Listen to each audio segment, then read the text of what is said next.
தமிழக வெற்றிக் கழகத்தில் இணைந்த பிறகு மன்சூர் அலிகான் பேட்டி. முதலமைச்சர் அவர்கள் தமிழக வெற்றிக் கழகம் ஆரம்பிப்பதற்கு முன்பே லியோ வெற்றி விழாவில் ஜவஹர்லால் நேரு ஆடிட்டோரியத்தில் த ஒன்லி ஒன் ஆல்டர்னேட்டிவ் தமிழகத்தின் நாளைய தீர்ப்பு என்று பிரகடனப்படுத்தியிருந்தேன். சந்திக்க இயலவில்லை. ஓரிரு நாளில் முதல்வரை சந்திப்பேன். அதிகம் பேச விரும்பவில்லை. எனவே நாளைய தமிழகம், இன்றைய தமிழகம் எப்போதும் மிகச்சிறந்த முன்னேற்ற பாதையில் பயணிக்க, ஆண்டாண்டு காலம் வெற்றியை நோக்கி பயணிக்க முதலமைச்சர் ஜோசப் விஜய் அவர்களின் கருத்தை வலுப்படுத்துவேன்.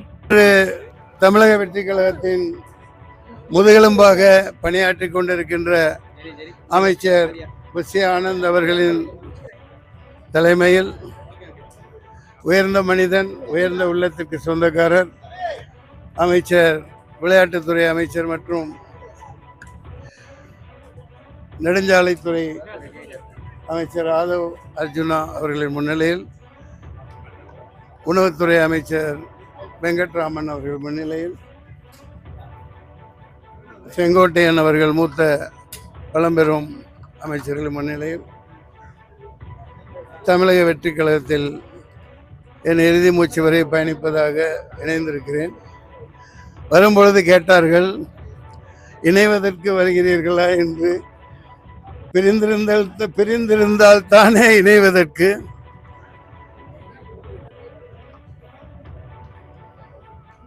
முதலமைச்சர் அவர்கள் தமிழக வெற்றி கழகம் ஆரம்பிப்பதற்கு முன்பே லியோ வெற்றி விழாவில்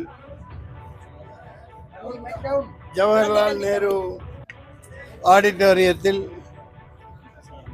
த ஒன்லி ஒன் ஆல்டர்னேட்டிவ் தமிழகத்தின் நாளைய தீர்ப்பு என்று பிரகடனப்படுத்தியிருந்தேன். சந்திக்க இயலவில்லை. ஓரிரு நாளில் முதல்வரை சந்திப்பேன். அதிகம் பேச விரும்பவில்லை. பொதுச் செயலாளர் மிகவும் சிறப்பாக உரையாற்றினார்கள், தாங்கள் கேட்டிருப்பீர்கள். எனவே நாளைய தமிழகம், இன்றைய தமிழகம் எப்போதும் மிகச்சிறந்த முன்னேற்ற பாதையில் பயணிக்க, ஆண்டாண்டு காலம் வெற்றியை நோக்கி பயணிக்க முதலமைச்சர் ஜோசப் விஜய் அவர்களின் கருத்தை வலுப்படுத்துவேன். நன்றி.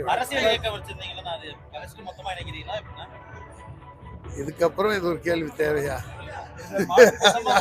முன்னேறி போய்கிட்டு இருக்கோம். எப்படி மனம், நான் இது வரைக்கும் அதுக்கு தானே பதில் சொன்னேன். பிரிந்தால் தானே இணைவதற்கு, இணையாதிருந்தால் தானே இணைவதற்கு. அம்மணி அவர்களுக்கு தான் சொன்னேன்.